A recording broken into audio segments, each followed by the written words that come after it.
Summers, and today we're going to check out the Seiko Flightmaster SNA411.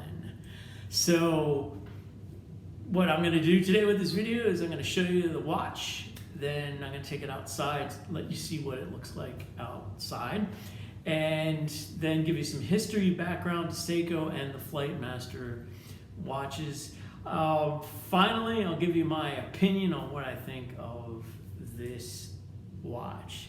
So let's go ahead and get right into it.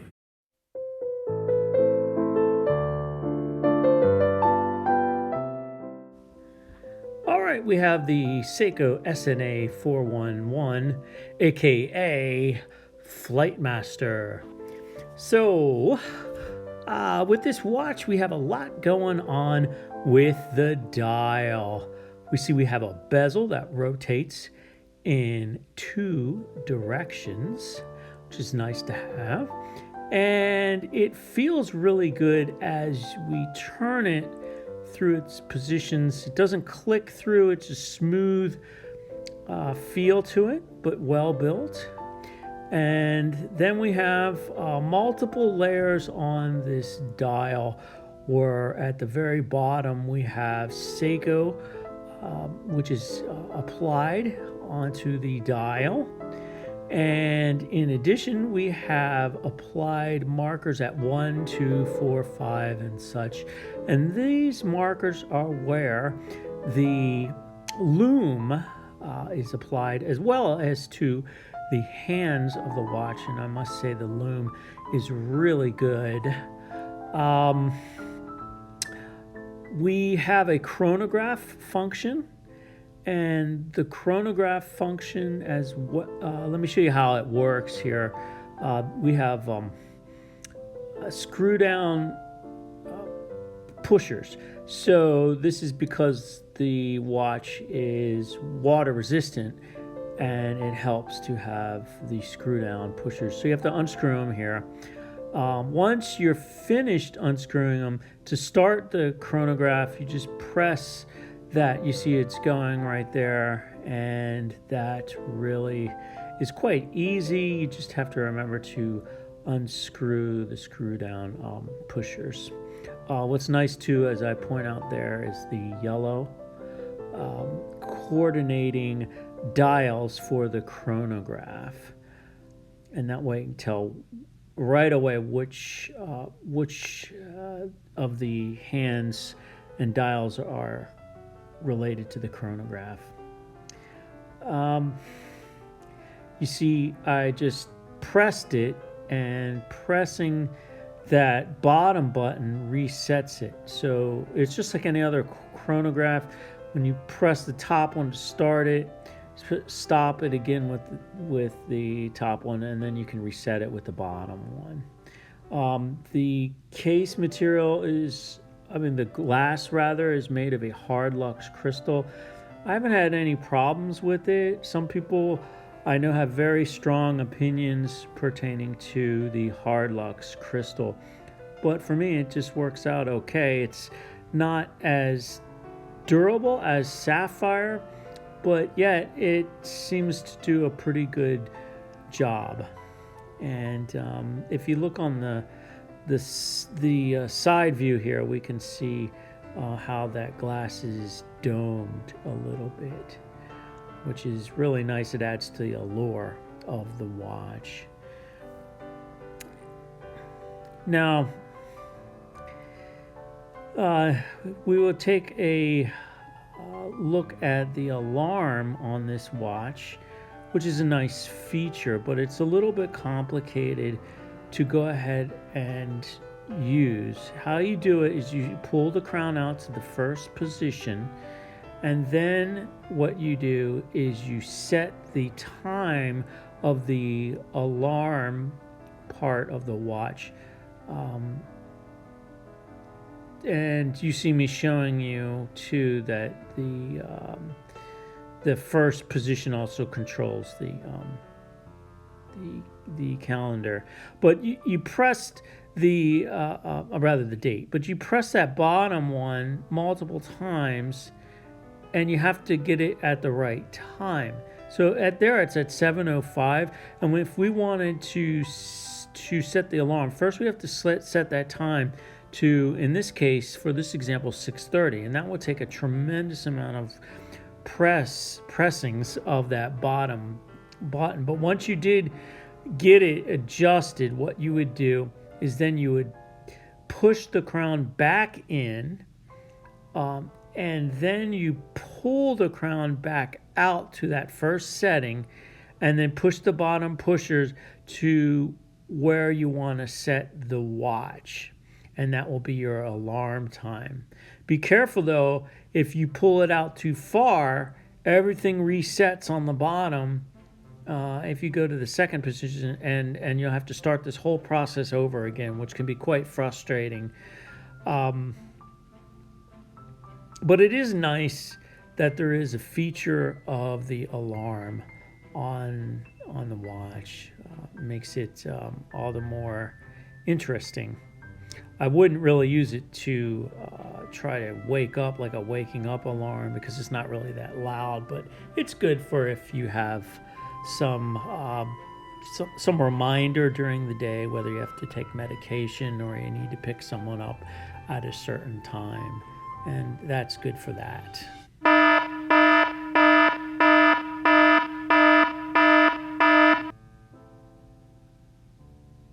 All right, and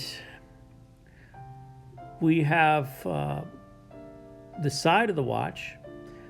You'll see that there's a coin edge to the side, and that really makes it easier to grip the bezel and turn it with that coin edge. By the way, the diameter of the watch is 42 millimeters, and it wears quite small. And the height of the watch is, I think it's around 12 millimeters. It's pretty compact for all the stuff that you get with this watch. But you see there's no signed crown on the side. Excuse me.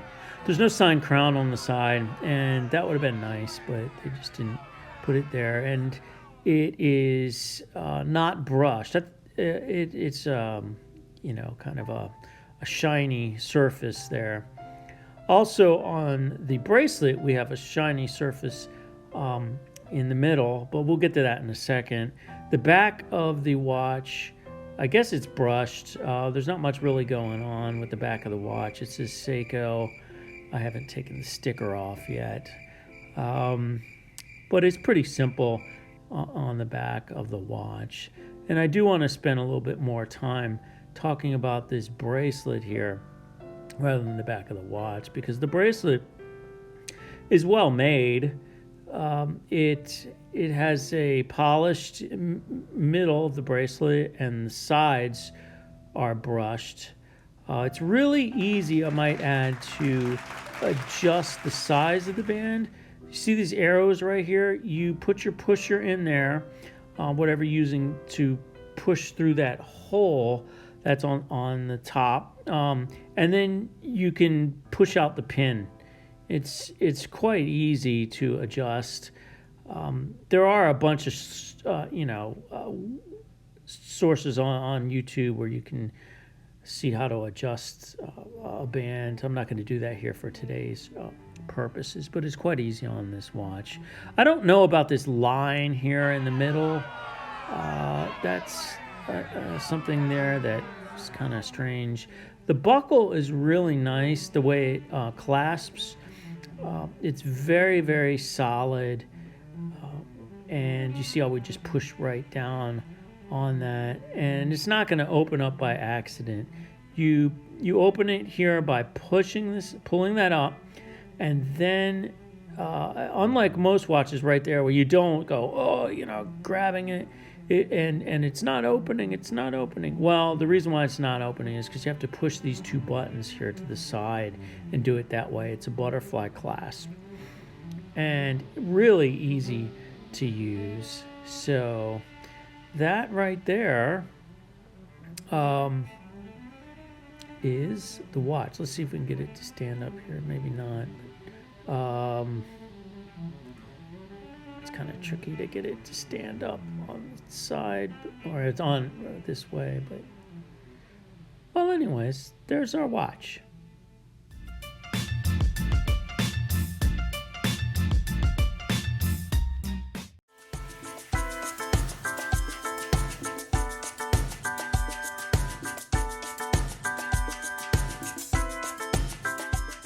Okay, we are outside with the Seiko Flightmaster. And where are we? We are at the airport. So here's what the watch looks like.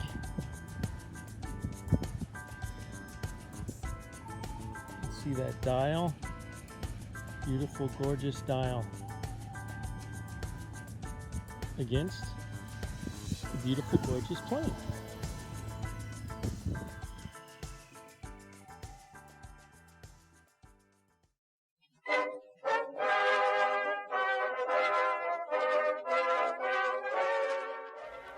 In 1881, Kintari Hattori opened a clock shop in Tokyo, which established a foundation for modern clock and watchmaking in Japan.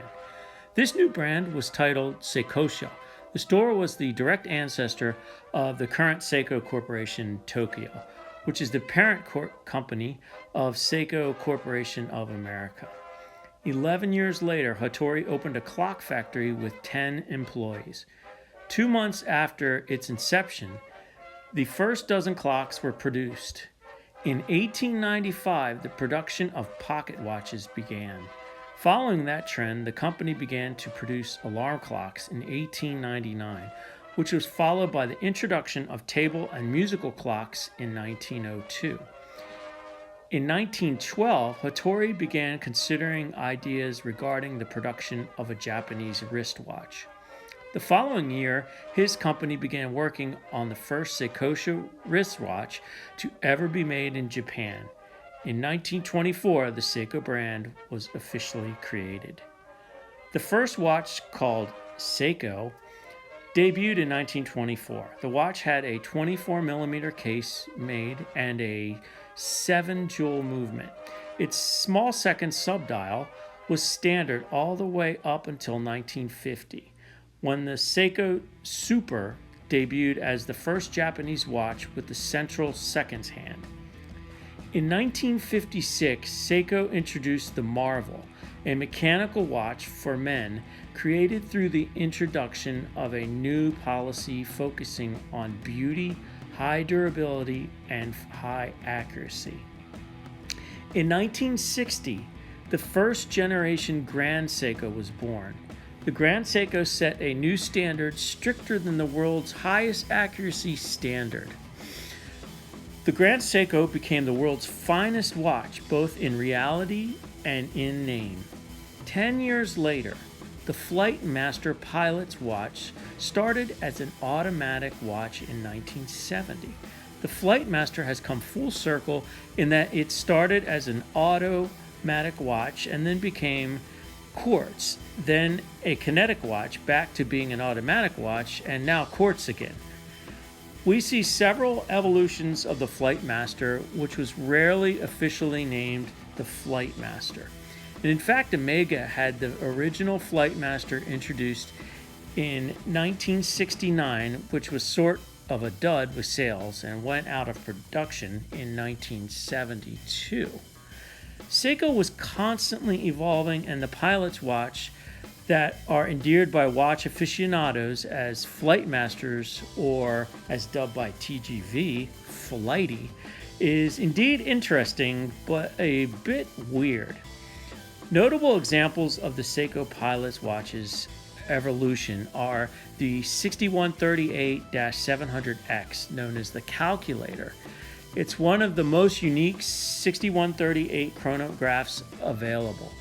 It features a double external bezel, one rotating and one fixed, to carry out a host of mathematical calculations.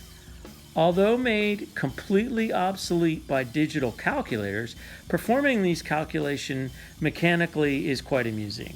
Those familiar with using a slide rule should be able to utilize the 6138 7/1000 bezel with little effort. One thing that makes this model unique to the entire series is the use of acrylic glass instead of the Seiko proprietary hard lux. Although hard lux is much more durable than acrylic, the plexiglass crystal was much more common on watches of this era and definitely adds to its vintage character. It was only available in one color configuration, black and red, and is difficult to find on the used market.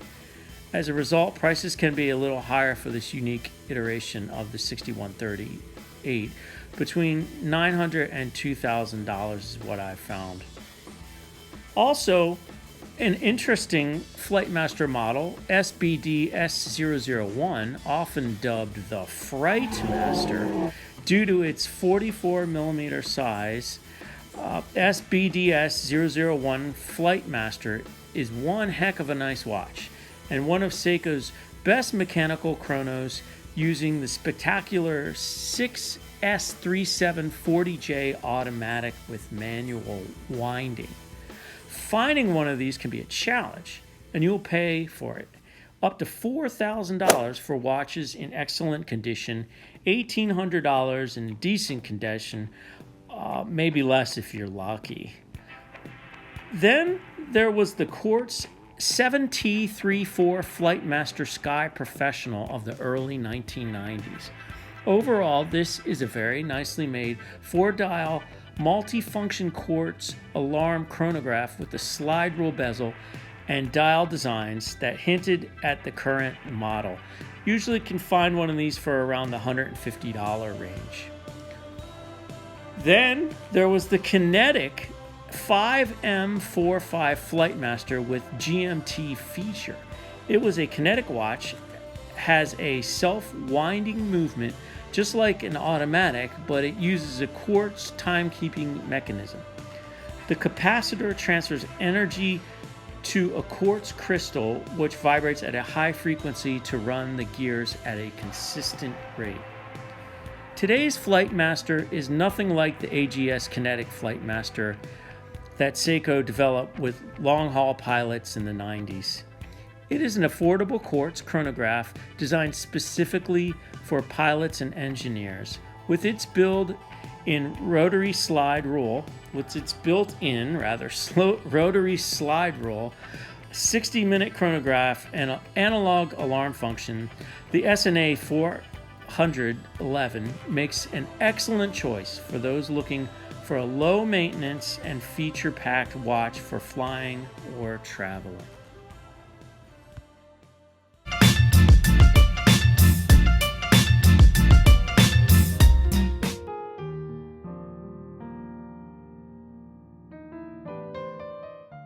All right, let me give you my 3 dislikes of the watch, my 3 likes of the watch. First of all, I dislike setting the alarm. It is not a fun experience, and if you make a mistake, you potentially will have to start all over again. It is not fun, and the alarm is not very loud. So that's no good for me. Second thing that I don't like about this watch is the fact that we have some issues with the bracelet. And that would really be where they're using a 21 millimeter bracelet size, where that is difficult to really find alternatives. If you want to change out the bracelet, you're going to have not as much choice in changing the bracelet or putting on what I think looks really fantastic with this watch, a NATO strap. Some people, sure, they use a 20 millimeter, but then you have a gap, and that doesn't look very good. So I also don't understand this line going down the middle of the bracelet. It kind of cheapens the look of the watch. It's just unnecessary, and I don't get it. I think the other thing I want to mention too about my dislikes pertaining to this watch would be the sides of the watch. And I think the sides would have looked better if they were not polished. This is kind of a utilitarian watch. It's a tool watch, and having the polished on the side doesn't work for me. It's not a big, huge deal. In fact, I think would have looked really cool would have been to make that case, which happens to be stainless steel, just to make this a black, I don't know if we'd use PVD or just a black case, and then have the pushers right on the tip of the pushers, have those yellow. I think that would have been really cool looking. Now, as for what I like about this watch, definitely is this gorgeous dial. This dial is the reason why many people will buy the watch. It's also the reason why many people won't buy it. If you don't like busy dials, then you won't be buying this watch. It is really, really convenient to have that slide rule on there if you'd like to perform some of the tasks that you can perform with the slide rules, such as division, multiplication, figuring out miles per hour, things which a pilot's watch should have. And since this is a pilot's watch, it certainly is correct to have it on there. The other thing that I like about this watch is definitely the lume. The lume is extraordinarily bright, and I just find it very helpful also that the lume is not on all of the numbers, because it does give you some reference points as to what the time is, because a couple of those numbers are missing. Well, 4 of them, the 12, the 3, the 6, and the 9. So those aren't loomed, but it gives you a little reference as to what to look for in the dark to tell time. The last thing that I want to mention that I like is the dome of the crystal. And the crystal, this hard lux, I've had no problems with it, but I really like this dome because if it was flat, I think we'd get a lot more reflection, and with more reflection, that would probably be a real deterrent to the watch, because there's no anti-reflective coating on the hard lux, which I haven't any problems with, and I guess you have to be a little careful with it because it potentially could scratch. But I do like the look of the hard lux, and I like how the light hits the dial at various angles because of that dome. So that's my opinion on the Seiko Flightmaster. It's a terrific watch. You can pick these up for around $300 on Amazon, maybe less, and certainly if you get one used on eBay or something like that, you can get a great price. But what a fantastic watch. Hey, thanks for watching that video. If you liked it, give it a thumbs up and subscribe to the channel. So until next time, have a great day. Hey, it's Jeff Summers with Watch You Know. Today we're going to check out the Seiko